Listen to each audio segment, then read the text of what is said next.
चलिए CA foundation सितंबर 24 का solution देखते हैं मैथमेटिक्स का। क्वेश्चंस को पार्ट वाइज हम देखेंगे, ठीक है, धीरे धीरे करके सारे क्वेश्चंस तक जाएंगे। In which of the following there is no impact of presence of extreme observation. Main जो ध्यान देने बात थी कि वो यहाँ पे है नो, मतलब जिसमें एक्सट्रीम ऑब्जर्वेशन से कोई इम्पैक्ट नहीं होता। तो द आंसर ऑप्शन क्या था? रेंज था, स्टैंडर्ड डेविएशन, वेरिएंस और क्वार्टाइल डेविएशन।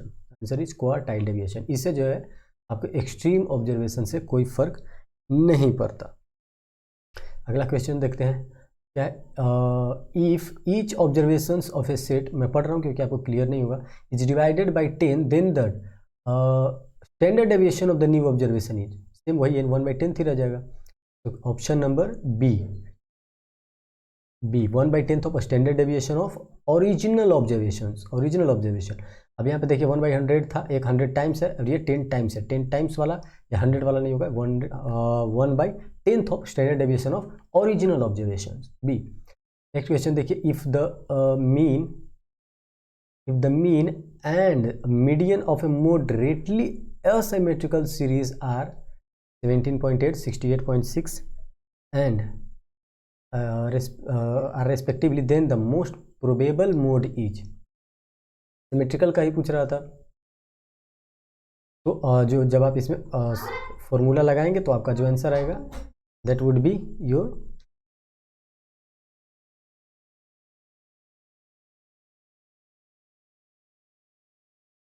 अच्छा for moderately skewed distribution which of the following relationship holds. ऊपर वाला क्वेश्चन समझे आप, रिलेशनशिप वाला थी ना, जो 3 into median minus 2 into mean कर लोगे, इसमें आपका आंसर जो है वो आ जाएगा। आंसर इसका आएगा 64.2 I think so. Moderately skewed distribution which of the following relationship holds, कौन सा रिलेशनशिप होता है? Median minus mode 3 into mean minus median. Mean minus median जब भी आता है तो बाहर आता है मीन माइनस मोड सॉरी। तो option B is the correct. Mean minus mode equal to 3 into mean minus median. बाकी को हमको देखने की जरूरत नहीं, I think it is correct. समझ गए? Mean minus mode equal to 3 into mean minus median, 3 into, हाँ ठीक है। नेक्स्ट क्वेश्चन पे बढ़ते हैं। Which of the following pairs of events are mutually exclusive. Mutually exclusive है मतलब एक पॉसिबल है तो एक पॉसिबल ही नहीं है। खैर, Archana was born in India, she is fine lawyer, हाँ ये पॉसिबल है। The student studies in school and he studies geography, ये भी पॉसिबल है। Sita is 16 year old and is folk dancer, हाँ डांसर हो सकती है। डी म्यूचुअली एक्सक्लूसिव देखना है, मतलब एक सही है गलत। Imran is under 15 years of age, अच्छा 15 साल से कम है। And he is a voter of Delhi, नहीं ये पॉसिबल नहीं है। अब 18 साल से कम हो तो वोट नहीं दे सकते। सो तो option D is the correct. फिर इतना बड़ा। यार अगला क्वेश्चन देखते हैं कि which of the following statement is correct. Regression coefficients are independent of origin and scale. और क्या क्या है? Both regression and coefficient must be less than unity. अच्छा लेस देन यूनिटी तो होता है, लेकिन यहाँ पे बोथ रिग्रेशन कोएफिशिएंट कर रहा है। अच्छा, the regression lines of 2 independent variables are parallel to each other. अच्छा हाँ ये बात तो सही है। If 2 regression lines are coincide with each other there is no correlation between the variates. Relation तो होता है, तो इसका आंसर जो होगा वो हो जाएगा आपका सी, पैरेलल ना, हाँ पैरेलल। सारे का करेंगे, पहले धीरे धीरे देखते हैं। जैसे जैसे इजी क्वेश्चन से पहले इजी क्वेश्चन, उसके बाद हम बनाएंगे आपका हार्ड क्वेश्चन। आप स्पीड में कर लेना वीडियो को, सिर्फ अगर आपको ऑप्शन देखना है तो, या डबल टैप करके 10 सेकंड स्किप कर लेना। अगला क्वेश्चन देखते हैं। क्या विच of the following statement is correct regarding limit of the 2 regression coefficient. Correct की बात कर रहा है। करेक्ट, तो करेक्ट क्या होगा? Must be positive. अच्छा नहीं, no limit 1 positive and another negative, नहीं लेस देन यूनिटी होनी चाहिए ना। Product of regression coefficient must be numerically less than unity, that is the correct option D. अब पहले आसान क्वेश्चंस को मैं अरेंज किया हूँ और फिर मैं इसको टफ क्वेश्चंस की तरफ भी बढ़ेंगे, ठीक है। In case of insurance company profits and the number of claims they have to pay, there is a, कौन सा रिलेशन है? Insurance companies profits and the number of claims they have to pay, समझ गए? Negative correlation. Time reversal test is satisfied by, किससे satisfied होता है time reversal? Patchy से, लिस्पायर से? नहीं, वो तो होता है फिशर से। तो option C is the correct. Fisher से होता है ना टाइम रिवर्सल।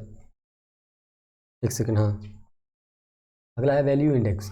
वैल्यू इंडेक्स किसके बराबर होता है? तो value index the sum of value of given year plus the sum of value of base year, दोनों का सम होता है। नहीं, the total sum of value of given year multiplied by the sum of the value of the base year, नहीं, वो तो होता नहीं है, माइनस होता है। The total sum of the value of the given year divided by the sum of the value of the base year, the total sum of the value of the given year minus the sum of the base year. तो divide किधर था? एक second, minus तो होता नहीं है, पहले ही बताया माइनस नहीं होगा। C, option C is the correct, divided by the sum of the value of base year, यही होगा ना? हाँ। अगला है which of the following test of adequacy is concern. मैं धीरे धीरे इसलिए बोल रहा हूँ क्योंकि मुझे पूरा क्वेश्चन पढ़ना पड़ रहा है, समझ रहे हो, ताकि आप समझो कि कौन सा क्वेश्चन है। क्वेश्चन क्लियर नहीं है photo. With the measurement of the price changes over period of years then it is desirable to shift the base. किसमें ऐसा होता है पॉसिबल? टेस्ट ऑफ एडिक्वेसी कौन सा है? जो रिलेटेड है measurement of the price changes over period of years when it is desirable to shift the base. Circular test में ही ऐसा है, टाइम रिवर्सल में तो है नहीं, यूनिट टेस्ट में भी नहीं है, फैक्टर रिवर्सल में भी नहीं है। Circular test is correct.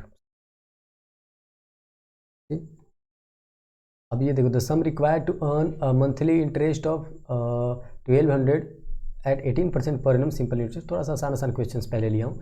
आपको क्या करना है? 1200 equal to P into rate into 1/12 और बाई 100 रहेगा, तो उससे आपका जो करेक्ट ऑप्शन आता वो आता सी 80,000, 80,000। अगला क्वेश्चन देखते हैं। The secondary data is collected by, देखो प्राइमरी डेटा में तो मतलब नज़दीक के डेटा होते हैं, जैसे ऑब्जर्वेशन आपने कर लिया, आपने इंटरव्यू कर लिया, आपने मेल कर दिया। लेकिन इंटरनेशनल जो भी चीज़ें आप कलेक्ट करते कोई भी सोर्स, वो आता है आपका सेकेंडरी डेटा में। तो option B is the correct option, international source like World Bank. आप वीडियो को डबल टैप करना या डबल पे स्पीड में रख सकते हो, कोई दिक्कत की बात नहीं है। Exit polls are an example of which of the following collecting data, which method of collecting data? Exit poll वो इन्वेस्टिगेशन का पार्ट नहीं होता, सेंसस का नहीं होता, क्वोटा सैम्पलिंग का नहीं, वो होता है रैंडम सैम्पलिंग का। समझ गए? रैंडम सैम्पलिंग में हम जो करते हैं वो डेटा कलेक्ट करते हैं एग्जिट पोल्स का। Ogive can be used for, किस चीज़ के लिए? Medium term projection, long term projection, short term projection या ग्रुप फ्रीक्वेंसी, किस चीज़ के लिए? ग्रुप फ्रीक्वेंसी के ना, GFD आई थिंक सो, ग्रुप फ्रीक्वेंसी के लिए ही, GPD, हाँ ग्रुप फ्रीक्वेंसी। जबकि डी सही है, मैं ऑलरेडी पहले सोल्व किया हूँ तब बता रहा हूँ आपको। Numerical data presented in descriptive form are called, descriptive form में न्यूमेरिकल डेटा, टेक्सचुअल प्रेजेंटेशन यही तो होगा ना। टेबुलर में तो होगा नहीं, टेबुलर तो इस प्रकार का होता है, फिर आप एक क्लासिफिकेशन वाला पार्ट करते हैं, फिर आप एक ग्राफिकली ऐसे ऐसे रिप्रेजेंट करते हैं, क्या बन रहा है उसमें तो होगा नहीं, वो टेक्सचुअल प्रेजेंटेशन है। अगला question, distribution of computers among computers coming to a metro station from early morning hours to peak morning hours follows which type of frequency curve? कैसा frequency curve बनेगा अगर distribution of computers coming to a metro station from early morning hours to peak? J shaped, bell shaped, U shaped, mixed shape? Answer correct. The range of data, क्या है इसका definition range of data का? तो जो range of data है वो difference है highest और लोएस्ट वैल्यू का, जो कि डेटा गिवन रहता है उसका हाईएस्ट और जो लोएस्ट वैल्यू होता है उसी को तो रेंज कहते हैं ना। H minus L, difference between mean and median, नहीं ये तो नहीं है। सेकंड है the difference between highest and the lowest, I think so. The number of data points in the data sets, नहीं ये तो नहीं होना चाहिए। स्टैंडर्ड डेविएशन, नहीं। अगला question, series in with frequency are continuously added corresponding to each class intervals. किस class interval में हम ऐड करते जाते हैं फ्रीक्वेंसी? कभी लिखते हैं 2, फिर उधर रहता है 4 तो इधर लिख देते हैं 6, फिर उसका नीचे 3 तो फिर लिख देते हैं 9। ऐसा हम किस में करते हैं? क्युमुलेटिव फ्रीक्वेंसी में। क्युमुलेटिव फ्रीक्वेंसी सीरीज फ्रीक्वेंसी में तो ऐसा हम करते नहीं है, डेविएशंस में कुछ है नहीं और मीड वैल्यू का यहाँ पे कोई लेना देना है नहीं। अगला देखते हैं, what type of data is most appropriate for representing using a pie chart? Pie chart से कौन सा डेटा सबसे बढ़िया से रिप्रेजेंट किया जा सकता है? Which type of data is most appropriate for representing using pie chart? मतलब पाई चार्ट से सबसे आसानी से इस डेटा को आप बना सकते हैं। कंटिन्यूस नहीं, इंटरवल नहीं, ऑर्डिनल जी नहीं, पाई चार्ट की बात कर रहा है। कैटेगरिकल, कैटेगरिकल क्यों? वो कैटेगरी वाइज रहता है ना, और इसलिए आप जो है पाई चार्ट में आराम से उसको दिखा सकते हैं। ये आगे देखते लेते हैं क्या है। If the class interval of a certain data are 10 to 14, पहला है, एक सेकंड, 10 to 14, 15 to 19, मतलब 4 का डिफरेंस, और 20 to 24, मतलब ये क्या क्वेश्चन पूछा भाई? The first class boundary is, बताओ भाई। फर्स्ट क्लास यही होगा कि इसमें से 0.5 माइनस कर देंगे और इसमें 0.5 प्लस कर देंगे, दैट इज ऑप्शन बी। सही है ना? 9.5 और 14.5। एक सेकेंड,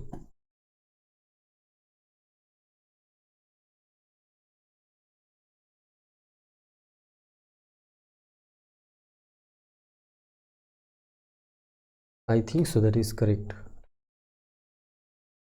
हाँ सही है। The purpose of the stratified random sampling का पर्पस क्या है? रैंडम सैम्पलिंग का, to divide the population into sub groups and then randomly sample from each groups. हाँ बात तो सही है कि डिवाइड कर दो पॉपुलेशन, फिर उसमें से सेलेक्ट कर लो।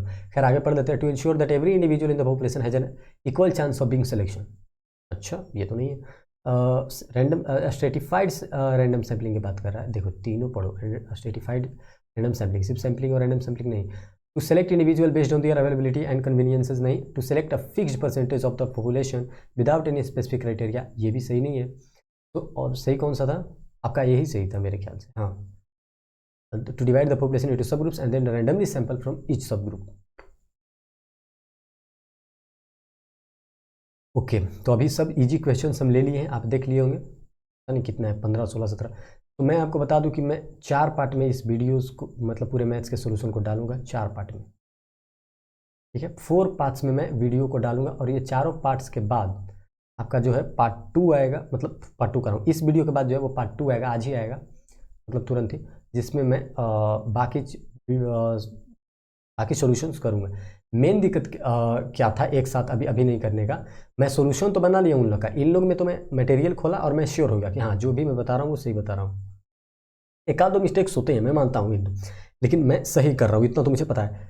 अब वो जो सॉल्यूशंस वाले हैं उनको ना पहले मैं वेरीफाई करूँगा। सॉल्यूशन मैंने बना लिया, एमसीक्यू मैंने टिक कर दिया, अब डायरेक्टली आपको दे दूंगा ना, तो हो सकता है अगर एक दो गलत हो जाए तब ना गालियाँ देना शुरू कर दोगे। और इसलिए मैं क्या किया, उन सबको बहुत ही अच्छे तरीके से सोल्व कर रहा हूँ पेपर पे, बहुत लगभग 15-20 सोल्व भी कर चुका हूँ। लेकिन उसके लिए मुझे ना वेरिफिकेशन करना पड़ेगा, मतलब सब कुछ देखना पड़ेगा कि हाँ मेरा जो स्टेप्स है, बाकी अगर वैसा एग्जाम्पल मटेरियल में है तो क्या उसके एग्जाम्पल से मैं सही बनाया हूँ या नहीं, ये सब कुछ वेरीफाई करके ही आप तक प्रेजेंट करूँगा, ताकि जो एरर्स होने के चांसेस हैं वो 1% रहे, इससे ज़्यादा एरर्स नहीं होनी चाहिए। 1, 2, 3% जो भी है, 10% तक एरर्स नहीं पहुँचनी चाहिए। ठीक है, तो वो वीडियो जो है वो आपको मिल जाएगा, आप चैनल पे विजिट करना, पार्ट 2 इसका, या फिर आप वो अपलोडेड होगा, वेट करना थोड़ा सा। और अभी के लिए धन्यवाद। अभी मैं एलआर भी सोल्व कर रहा हूँ, तो एलआर सोल्व कर चुका हूँ, उसका भी तो एलआर का हो चुका है, और स्टैट्स में भी कुछ क्वेश्चंस हैं जो सोल्व करने वाले थे, वो हो गया है, और टाइम वैल्यू ऑफ मनी के क्वेश्चंस हो चुके हैं, मतलब 25-30 और सोल्व हो चुके हैं। और उसके बाद मैं आज ही सोच रहा हूँ आज रात को सोऊं ही ना, और आपके लिए ना पूरा मैं सोल्यूशन बना दूँ। लेकिन 100 करना भाई, सच्चाई बता रहा हूँ, पेपर उतना हार्ड नहीं है, ऐसा नहीं है कि बहुत हार्ड है, लेकिन सच्चाई बता रहा हूँ कि 25 नहीं लेकिन 20 क्वेश्चन ऐसे ज़रूर है जो मुझसे रियली बता रहा हूँ मैं, सोल्व करने में मुझे टाइम लगेगा। मतलब वो 20 क्वेश्चन सोल्व करने में मेरे को कम से कम टाइम लगेगा ना, तो कम से कम 1 घंटा, लिटरली बता रहा हूँ 1 घंटा लगेगा मुझे उस 20 क्वेश्चन सोल्व करने में, जो बहुत हार्ड है। अपार्ट फ्रॉम दैट 80 क्वेश्चन जो है मैं आज सोल्व कर दूंगा। पार्ट 1 अपलोड हो चुका है, हो सकता है पार्ट 2 भी आज ही हो जाए, पार्ट 3, 4 कल करेंगे सुबह, यानी कि 10-12 घंटे के बाद। Okay, thank you. इकोनॉमिक्स का प्रिपरेशन आप अच्छे से करते रहे हो, ग्रेस मार्क्स आपके लिए। मैं जब तक क्वेश्चन जहाँ तक देखा हूँ मुझे नहीं लग रहा किसी में एरर्स है, हालांकि जब क्वेश्चन सोल्व करूँगा तब पता चल जाएगा।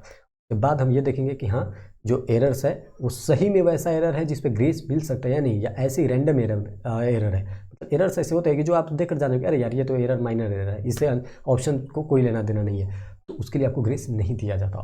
ग्रेस उसी का मिलता है जो आइदर वो मिस प्रिंटेड है, बिल्कुल ही पूरी तरीके से गलत, या फिर वो आउट ऑफ सिलेबस है। आउट ऑफ सिलेबस होने का तो चांस ही नहीं बनता। मैथमेटिक्स भाई कैसे भी कॉन्सेप्ट से पूछ सकता है। थैंक यू, आज के लिए इतना ही। मैं आपको हो सकता पार्ट 2 जो है वो जल्दी लाऊंगा, बातें बहुत हो गई, उससे अच्छा होता मैं अब तक सोल्व कर दिया होता। तो इतना मैं सोल्व कर दिया आपको, इतना आप भी देख सकते हैं, 15-16 शायद है, 16-17, आप देख लेना। जय हिंद। पार्ट 2 के लिए वेट करना।